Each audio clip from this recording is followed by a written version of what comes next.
देशवासियों, भारत माँ की धरती वीरान ना हो जाए, चलो हम सभी मिलके वृक्षारोपण सफल बनाए, वृक्षारोपण सफल बनाए। चलो चले हम पेड़ लगाए, धरती पर हरियाली लाए। चलो चले हम पेड़ लगाए, धरती पर हरियाली लाए। पेड़ रहेंगे जल बरसेगा, खेतों में अनाज उपजेगा। बाग बगीचे लहराएंगे, इनसे हम सब फल खाएंगे।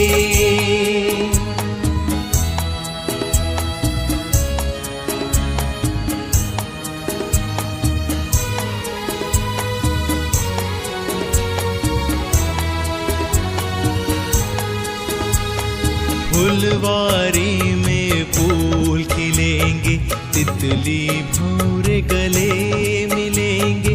बागों में चिड़िया चहकेगी, तालों पर कोयल कुहकेगी। हो फुलवारी में फूल खिलेंगे, तितली भौरे गले मिलेंगे। बागों में चिड़िया अपना परिचय देते हुए आज जो आपने वृक्षारोपण किया है, ये कहाँ पर किया है, आप बताएं। मेरा नाम भक्तिमाला सैनी, प्रधानाध्यापिका प्राथमिक विद्यालय नवादा से हूँ और ये वार्ड नंबर 16 में आता है, ग्राम नवादा के अंतर्गत आता है। यहाँ पर आईजी श्री ज्ञानेश्वर सिंह जी के द्वारा यहाँ पहले बहुत गंदा पड़ा रहता था, उन्होंने इसको गोद लिया। गोद लेने के बाद में उन्होंने पहले बाउंड्री वॉल बनवाई, जिसमें काफ़ी खर्चा आया। तो ये उन्हीं की मेहरबानी है कि उन्होंने मतलब इसको इतना हाईवे के किनारे मतलब स्कूल था, लेकिन इतना गंदा पड़ा रहता था, उन्होंने इसका सौंदर्यीकरण किया है। अब इस समय इसमें उन्हीं के द्वारा जो ब्रज कायाकल्प है उसके अंतर्गत इन्होंने गोद लिया था और उसी के अंतर्गत इन्होंने 200 के लगभग यहाँ पर पेड़ भिजवाए हैं, जिसको हमारे समस्त स्टाफ ने लगवाया है और 200 पेड़ों का वृक्षारोपण करवाया गया है। तो आपका कैसा महसूस हो रहा है आपको वृक्षारोपण करके आपके स्टाफ के द्वारा? हमें तो बहुत अच्छा लग रहा है, हमारे स्टाफ को भी बहुत अच्छा लग रहा है। और उन्होंने अब की बार पहले जो वृक्ष आते थे केवल छायादार आते थे, लेकिन अब की बार जो वृक्ष भेजे हैं उन्होंने वो फलदार वृक्ष भेजे हैं, जिससे बच्चों में भी उत्साह है और अध्यापकों में भी उत्साह है कि कम से कम अब जो पेड़ लगेंगे उनसे हम लोग भी खाएंगे और बच्चों को भी खिलाएंगे। फलदार वृक्ष उन्होंने भेजे हैं। बहुत बहुत धन्यवाद। सारिका सिंह, सहायक अध्यापक प्राथमिक विद्यालय नवादा, वर्तमान में सम्मिलित विद्यालय नवादा। जैसा कि आप देख रहे हैं विद्यालय में आज आपको बहुत सुंदर दिख रहा होगा, सब कुछ अच्छा है, लेकिन अब से 2 साल पहले ये ऐसा नहीं था। यहाँ पर पानी भरा रहता था विद्यालय में दोनों तरफ। एक बार तो ऐसा हुआ था कि सारा स्टाफ ही विद्यालय में फंस गया था।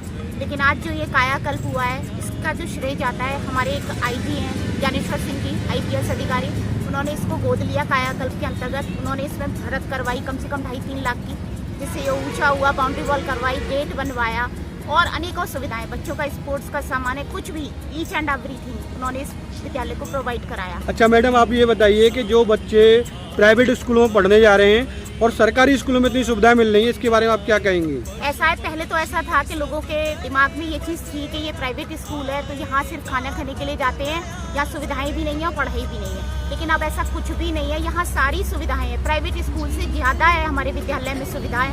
देखिए आप, प्रोजेक्टर लगा हुआ है, वाईफाई लगा हुआ है, RO सिस्टम है, वाटर कूलर है, सारी सुविधाएं हैं, स्पोर्ट्स का सारा सामान है, लाइब्रेरी है, जो आप प्राइवेट में भी बहुत से में नहीं देखेंगे, वो सब कुछ यहाँ पर है। और इतने योग्य शिक्षक हैं यहाँ के, जितने प्राइवेट स्कूल में नहीं होते। यहाँ पीरियड लगते हैं, सारे सब्जेक्ट पढ़ाए जाते हैं, अच्छा, एक्स्ट्रा क्लास लगती है। आप जो अभिभावक हैं, माता पिता हैं बच्चों के, वो प्राइवेट स्कूलों की तरफ ज़्यादा रुझान देते हैं, सरकारी स्कूलों में नहीं आना चाहते हैं, उनके बारे में आप क्या संदेश देना चाहोगे? मैं तो यही कहना चाहूँगी उनको, वैसे पहले उनकी सोच ये थी, जितना मैं देख रही हूँ पहले उनकी ये सोच थी। अब कुछ वर्षों से ऐसा हुआ है कि बहुत अच्छी फैमिली के, बहुत अच्छे स्कूलों के बच्चे भी रिसेंट में हमारे विद्यालय में आए हैं, जब जिनको कि देखकर हमें भी लगता है कि पहले ये बच्चे नहीं आते थे। अब लोगों की सोच बदली है, लेकिन फिर भी मेरा उनसे कहना है कि ये मानसिकता को बदलें कि प्राइवेट स्कूल अच्छा होता है, सरकारी अच्छा नहीं होता। सरकारी बहुत अच्छा होता है। आपके यहाँ इंग्लिश मीडियम की पढ़ाई चालू हो गई इस स्कूल में? पढ़ाई चालू नहीं हुई है, लेकिन ज्ञानेश्वर सिंह जी जो IPS ऑफिसर हैं, उनके प्रयासों द्वारा हमारे स्कूल को इंग्लिश मीडियम कर दिया गया है। पर क्योंकि कोविड-19 की वजह से अभी विद्यालय बंद चल रहे हैं और प्रोसेस भी इसलिए थोड़ा धीमा चल रहा है बच्चों से रिलेटेड, तो अभी पढ़ाई शुरू नहीं हुई है इंग्लिश मीडियम की, पर यहाँ तक है अगले सत्र से शुरू हो जाए। धन्यवाद मैडम। रहेंगे जल बरसेगा खेतों में।